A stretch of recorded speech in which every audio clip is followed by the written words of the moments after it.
Good morning, beautiful people. The great debate with Michael Burgio and Mark Novak this morning. We're going to have a chat this morning about Melbourne.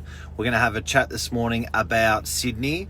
We're going to talk about the differences from a real estate perspective from what we and Michael down to Melbourne just for this piece this morning. Just kidding. No, but Michael is in Melbourne. He's going to join us. Here he is connecting in.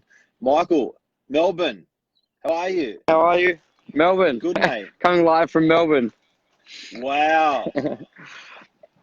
Standing out front of a childcare. How was your weekend creepy. in Melbourne? No, it's good. We had the AFL Grand Final.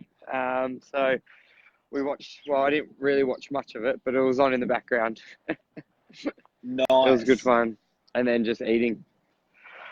But it's sort of eating heaps. But it sort of leads, it's a big difference being down here compared to Sydney. Just sort of the vibe socially, nightlife, and just, yeah. She says it's better. It is. What a legend. Yeah. See, just the people. It's good. But then that sort of gets us reminding when, well, sort of Sydney v Melbourne, where Sydney for a long time has probably been more your leader, number one, iconic city when you think of Australia. But I don't think it's still heading that direction. What's your thoughts, Mark? Mate, it's a big debate. And look, I think it anchors in with property prices. And worldwide, property prices always follow proximity to a city.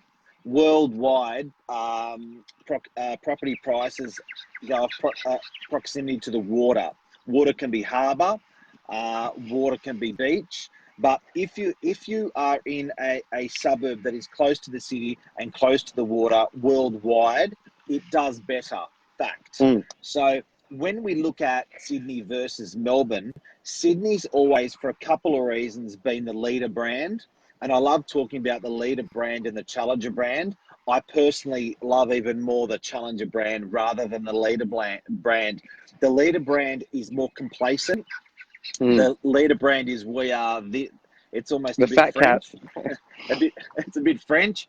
It's it's a bit more complacent, whereas the challenger brand is always having a go, a bit like Virgin Airways and brands like that. They're coming in from under, they're having a go. Sydney, if off the back of that, if we say is Sydney the challenger brand or the leader brand, I think it's the leader brand. What do you think? Yeah, I agree with that. And it's just where a lot of the tourism go, or if you're sort of overseas and someone says Australia, they think of Sydney. But I think now it's getting out there that it's not necessarily the destination to go to, traveling-wise, nightlife. And I'm hearing more and more people wanting to go down to Melbourne because they're having a crack. It's more that yes attitude. Like, should we put a cafe here? Yes. Can we do this? Yes. Infrastructure is very organised. But I've just found with Sydney, there's always a lot of red tape. But it's almost it's not only a yes, it's almost like we have to in Melbourne.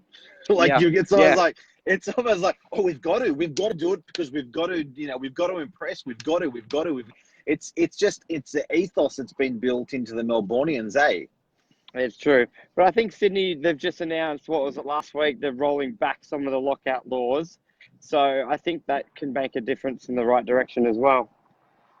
A couple of people have joined us. Lisa Kramer, how are you? Rosie, you legend, how are you? Amol, Jeff, Sam, mate. I think when we're translating this back to property prices, what's really, really interesting is Sydney is not good because we thought it was good. Sydney is good, and I always go back to caveman times.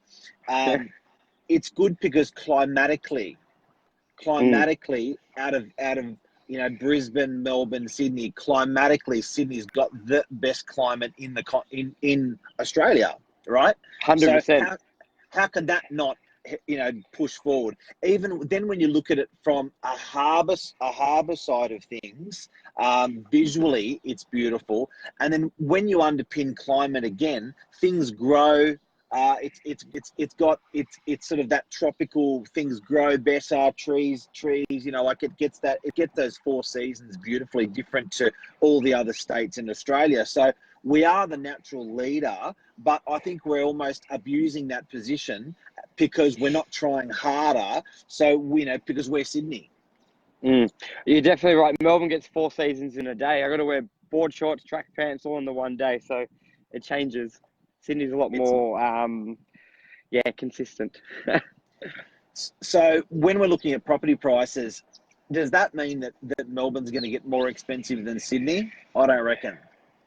No, I think there's similar growth. I find they both have when they're both up, they're both up, and when they're both down over the last year. If you've been tracking the data, I think Melbourne fell.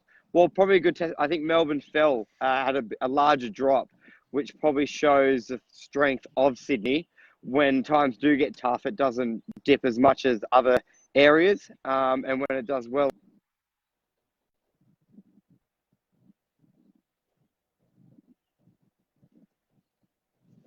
I think we've just cut out. I think we've cut out a little bit with reception there with you, Michael. I don't know if we can be heard, but definitely, mate, I think we've had a good debate about Sydney. We've had a good debate about Melbourne. We've talked about the property prices a little bit. So where do you just cut out, mate? Where did you leave off? What did you just say about prices? Okay, so let me take over. Yeah. So guys, with property prices versus Sydney and Melbourne, is Melbourne going to take over Sydney? I don't think so. I think we've still got the ethos of the climate. It's just, I can hear you clearly now. Can you hear me? No, dropped out. But guys, keep an eye out on Sydney prices. Sydney's still the leader. Sydney will always be the leader. But I think we're getting a good, strong message from Melbourne that we've got to be competitive. And our property prices, climatically, it is always a beautiful city. I can't hear anything. I'm getting shocked. Sorry, guys. I'm going to cut it off. Hopefully you enjoyed the debate or what was of the debate. Cheers.